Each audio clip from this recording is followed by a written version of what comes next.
159 कोटी 44,73,025 रुपये. डोळे पांढरे करणारा हा आकडा आहे नकली नोटांचा.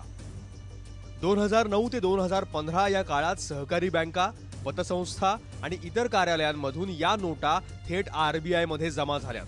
त्यामुळे कालपर्यंत 1500च्या किती नकली नोटा चलनात असतील याचा जरा विचार करा.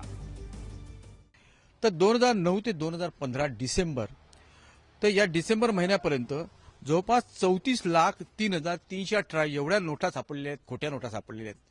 आणि त्याची व्हॅल्यू जी आहे ती 159 करोड 44 लाखाची आहे. रिझर्व्ह बँक याची व्हॅल्यू देत नसते. त्याचं कारण असं आहे की त्या फोर्ज नोटा आहेत.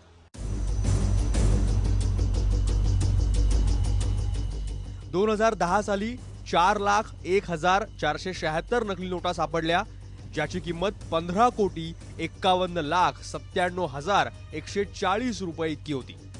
2012 साली 5,21,155 नकली नोटा सापडल्या, ज्याची किंमत 24,70,87,230 रुपये इतकी होती.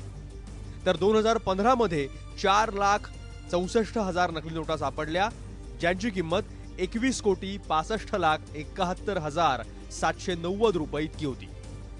फक्त 1500च्याच नव्हे तर अगदी 10 रुपये आणि 100 रुपयांच्या नकली नोटाही चलनात आहेत, पण त्यांची संख्या अल्प आहे.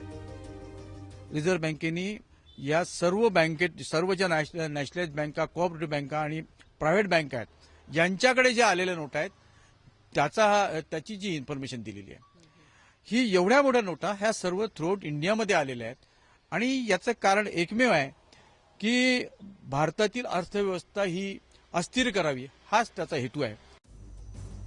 नकली नोटा सीमेपलीकडून भारतात येतात. दहशतवाद आणि सामाजिक सलोखा बिघडवण्यासाठी त्यांचा सर्रास वापर होतो. त्यामुळे मोदी सरकारनं एका दिवसात अतिरेक्यांची रसदच सोडून टाकली आहे. त्यामुळे हा फक्त काळ्या पैशावरचा सर्जिकल स्ट्राईक नाहीये, तर दहशतवादालाही हे चोख उत्तर आहे.